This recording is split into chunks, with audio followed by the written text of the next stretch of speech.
Sir, Bihar में बहुत ही तेजी से बुलडोजर की प्रक्रिया शुरू हो रही है। क्या बिहार की जनता इस बुलडोजर की प्रक्रिया से संतुष्ट है या फिर नहीं है? देखिए क्या जहां तक गलत है या फिर सही है? देखिए ये बुलडोजर जहां तक आपने सवाल किया कि बुलडोजर चलना ये गलत है या फिर सही नहीं है।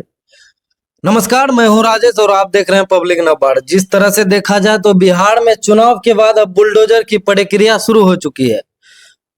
ये बुलडोजर की प्रक्रिया जो शुरू हो चुकी है, हमारे साथ अमन सर हैं जो कि बुलडोजर के बारे में बातचीत करेंगे। सबसे पहले तो सर स्वागत है आपका। नमस्कार आपके चैनल में। सर, बिहार में बहुत ही तेजी से बुलडोजर की प्रक्रिया शुरू हो रही है। क्या बिहार की जनता इस बुलडोजर की प्रक्रिया से संतुष्ट है या फिर नहीं है? देखिए क्या जहां तक गलत है या फिर सही है? देखिए ये बुलडोजर जहां तक आपने सवाल किया कि बुलडोजर चलना ये गलत है या फिर सही नहीं है। देखिए कुछ हद तक देखा जाए तो सही ही है, क्योंकि कई मायने में जो है कि हमारे जो है कि क्षेत्र में जो है कि विकास को लेकर के सवाल उत्पन्न होती है। विकास जरूरी है। अगर विकास को नजर में रखें तो देखा जाए तो सच में जो है कि जहां जाओ ऐसी जगह जहां की जो है कि लोग अधिकृत कर लिए हैं, अतिक्रमण कर लिए हैं जमीन को, जगह को, तो उस जगह पर हटाना जो है कि निश्चय ही जो है कि ठीक है ये चीज। बहुत सारे पार्टी के नेता बोलते हैं कि बिहार में अगर बुलडोजर ही चलवानी थी तो चुनाव से पहले चलवाते, फिर चुनाव के बाद चलवाने की क्या जरूरत थी? क्योंकि चुनाव से देखिए सवाल तो सबका क्या कीजिएगा, पक्ष और विपक्ष में सवाल तो सबको करते रहते हैं। क्योंकि चुनाव के बाद क्या होता है कि बागडोर भी हाथ में होना जरूरी है, और साथ ही साथ अब सरकार जो है कि कुछ हद तक जो है कि प्रयास कर रही है, करने का प्रयास कर रही है कि कहीं ना कहीं विकास जब तक मैं नहीं दिखाऊंगा तब तक जो है कि बाकी जनता, आम जनता, अब जो है कि अब वो पहले वाली जनता रही नहीं जो कि मुझे जो है कि आंख मूंद करके वोट कर देंगे।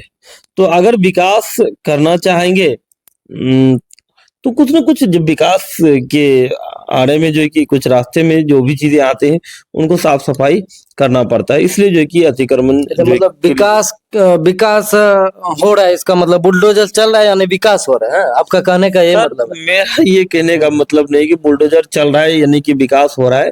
देखिए कहीं ना कहीं नुकसान तो है। नुकसान वैसे आम जन को नुकसान है, जिसको जो कि जहां पर रह रहा था उनका जो कि आज घर टूट रहा है, आदि तमाम चीजें हो रही है।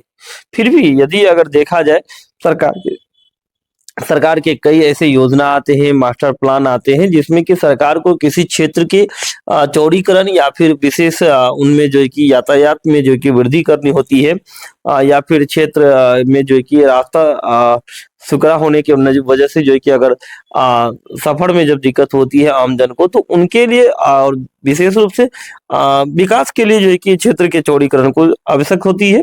और इस वजह से जो है कि कहीं कहीं इसके लिए जो है कि कुछ ना कुछ खामियां तो भुगतना पड़ेगा ही। आज इसका थोड़ा सा परेशानी तो आम जन को परेशान तो हो ही रहा है सर। सर, एक और आ रहा है प्रश्न बीच में, जो कि मुद्दा है कि यहाँ पर रोजगार के बारे में, फैक्ट्री के बारे में, फैक्ट्री लगाए, रोजगार लगाए। ये फिर बुलडोजर की बात हो रहा है, बुलडोजर चल रही है बिहार में। पहले रोजगार पर ध्यान देता। सर बुलडोजर, जहां तक आपका सवाल बार बार ये बुलडोजर का रहता है और रोजगार का रहता है, तो कहीं ना कहीं अगर देखा जाए तो ये बुलडोजर जो है कि एक जो है कि हम लोग आम भाषा में जो है कि कर दिए हैं बुलडोजर को लेकर के। फिर भी यूपी के बाद बिहार में बुलडोजर गरज रहा है। देखिए क्या है कि कहीं ना कहीं अगर विकास होगा तो बुलडोजर चलेगा ही चलेगा, ये ठीक है। फिर ये है कि उन लोगों को भी तो समझना चाहिए जहां पर जो है कि जिसका जो जगह जमीन नहीं है, उस जगह पर अगर वो सरकारी अगर जमीन है, प्रॉपर्टी है, तो उनको उनका जो है कि सरकार के नियमों और नीतियों का स्वागत करना चाहिए और जो है कि उसको खाली कर देना चाहिए। सर, क्या लग रहा है बुलडोजर चलाने से बिहार में विकास हो पाएगा? कैसे होगा? संभवतः जो है कि क्षेत्र का जब सड़क का चौड़ीकरण होगी, तो चौड़ीकरण में जो चीजें हमें जाने आने में, सफर करने में, दूरगामी सफर को जो है कि सुगम बनाया जा सकता है जाने के लिए। उनके बाद विकास की कई ऐसी चीजें हैं जिसको लेकर के जो है कि बुलडोजर चला करके, साफ सफाई करके जो है कि आगे रास्ता को